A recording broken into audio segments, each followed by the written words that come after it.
গৌরব, আমার গৌরব আমাকে ছেড়ে চলে গেছে।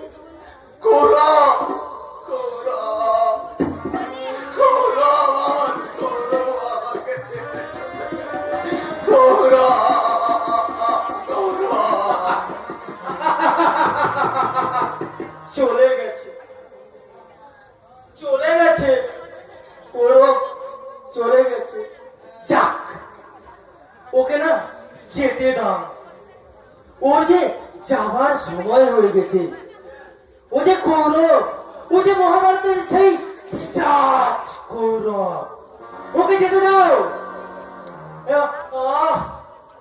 আমার খোকাও একদিন এমনি করে চলে গেছিল, কিন্তু না, তবুও তাকে না আমি ক্ষমা করিনি।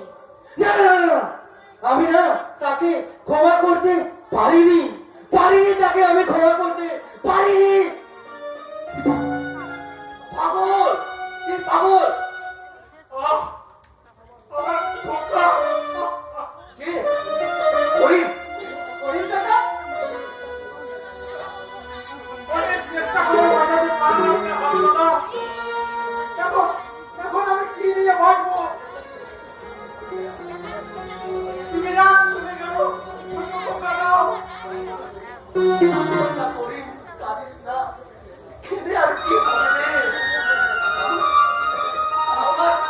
আমার জন্য তাই তো এই অবস্থায় করি।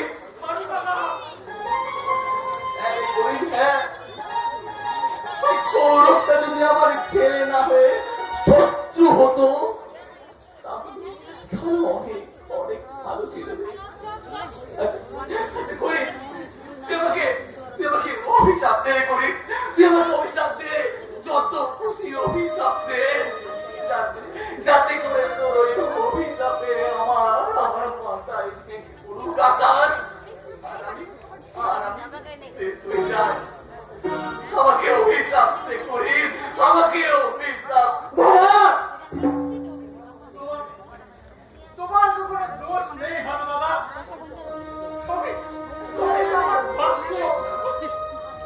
আরে করিম না, ভাগ্যের দোহাই দিয়ে আমাকে রেখাই। আরে করিম, আমাকে তুই অভিশাপ দে করিম, আমাকে তুই অভিশাপ দে।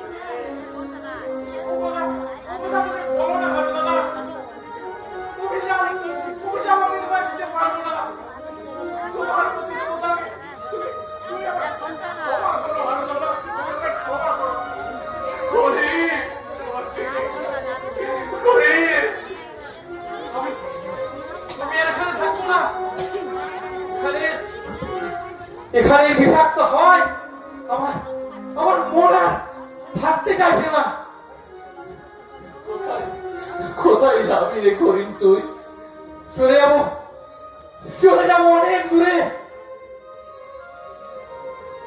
যেখানে দু চোখ যায়, যেখানে যেখানে নেই কোনো স্বার্থান্বেষী পিশাচের দল, নেই কোনো হাহাকার, নেই আমার খোকা আর বিভীষণের মতো মৃত্যু পথে যাত্রী। প্রদীপ, ওকে যেতে দে প্রদীপ, ওকে যেতে দে।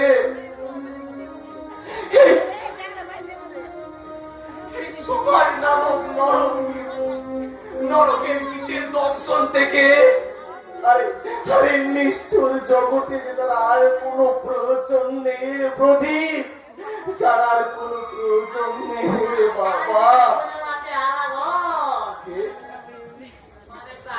সম্বন্ধ কিনা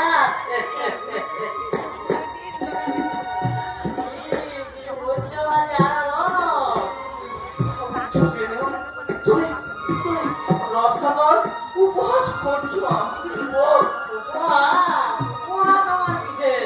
টাকা পাই তাই দিয়েছি। হ্যাঁ, আপনি কিন্তু কত টাকা? হ্যাঁ, এই তো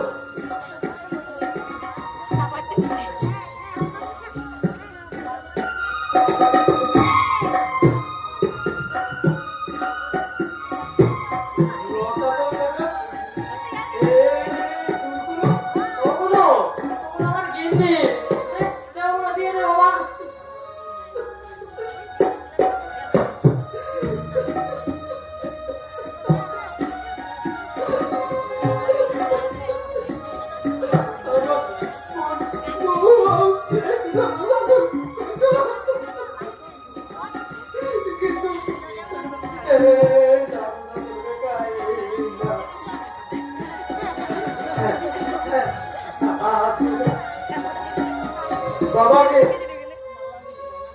টাকার কথা কিছু বলো না। আমি আমি কথা দিচ্ছি, আমি তোমাকে সব টাকা শোধ করে দেবো। তিন দিনের মধ্যে। কি তুমি দেবে টাকা? কেন বিশ্বাস হলো না? বিশ্বাস? যে ছেলে দাড়ি কামানোর পয়সা পায় না সে দেবে 3 দিনের মধ্যে।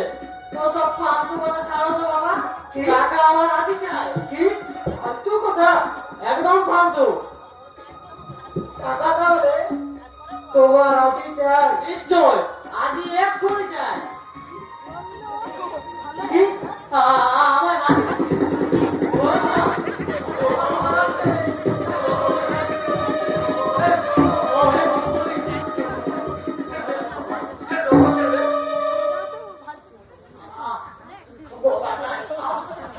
ঠিক আছে, মস্তানি বার করে দেবো।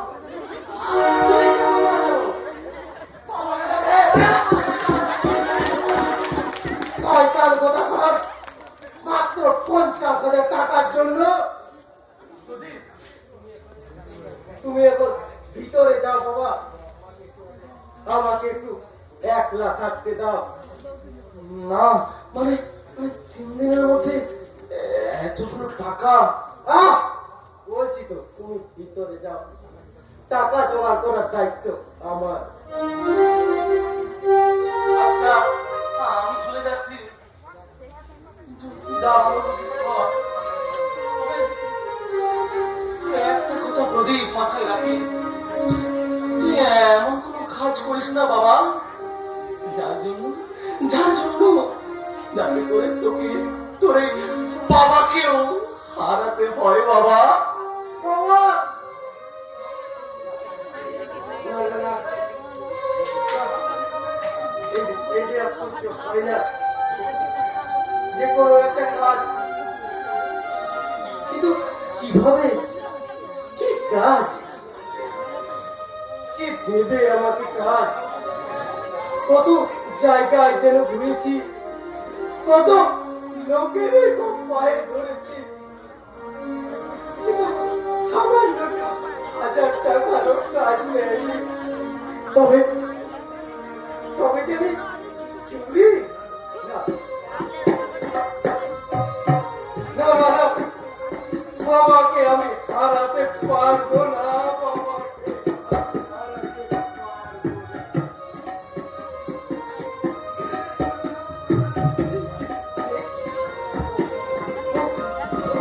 আপনি দাদা বাড়িতে নেই? তোমার দাদার কাছে আমি আসিনি, তবে আমি এসেছি তোমার কাছে। আমার কাছে আপনি বলো, কেন তুমি কাঁদছিলে? আমি ভাবছিলাম, কই?